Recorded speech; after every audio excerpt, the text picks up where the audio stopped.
লক্ষ্মীর ভান্ডার প্রকল্পে নতুন আবেদনকারী যারা নতুন করে লক্ষ্মীর ভান্ডার প্রকল্পের জন্য আবেদন করেছিলেন, কিন্তু তাদের অ্যাকাউন্টে এখনও লক্ষ্মীর ভান্ডার প্রকল্পের টাকা আসেনি।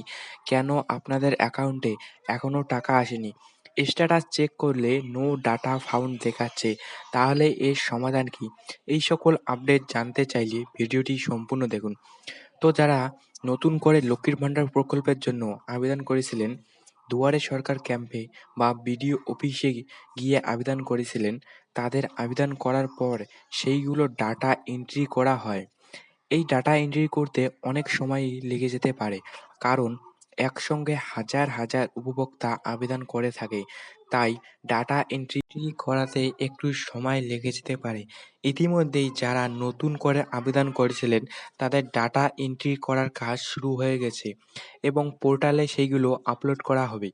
যতক্ষণ পর্যন্ত না আপনার ডাটা এন্ট্রি এর কাজ সম্পূর্ণ শেষ হবে, ততক্ষণ পর্যন্ত আপনাদের স্ট্যাটাস চেকে নো ডাটা ফাউন্ড দেখাবে। একসঙ্গে হাজার হাজার উপভোক্তার ফর্ম জমা পড়ে থাকে, তাই আপনাদের ডাটা এন্ট্রি হতে একটু সময়ও লেগে যেতে পারে।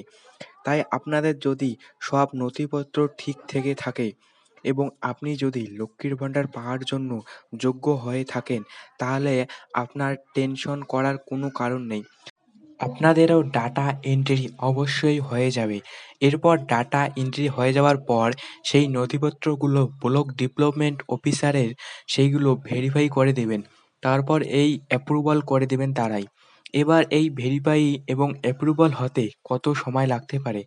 দেখুন, আপনাদের আবেদন অ্যাপ্রুভাল হতে প্রায় ৫ থেকে ৬ মাস এমন সময় লেগে যেতে পারে। আবার কখনো কখনো ২ থেকে ৩ মাসের সময়ও লেগে যেতে পারে। তাই আপনারা যাদের এখনো no data found status check করলে দেখায় এবং এখনো অ্যাপ্রুভাল হয়নি, আপনাদের টেনশনের কোনো কারণ নেই। ডাটা এন্ট্রি ও ভেরিফিকেশন হয়ে গেলেই আপনাদের আবেদন অ্যাপ্রুভাল হয়ে যাবে এবং বেনিফিশিয়ারি আইডি অ্যাক্টিভ হয়ে যাবে। তারপর থেকেই আপনাদের ব্যাংক অ্যাকাউন্টে লক্ষ্মীর ভান্ডার প্রকল্পের টাকা আসতে শুরু হবে।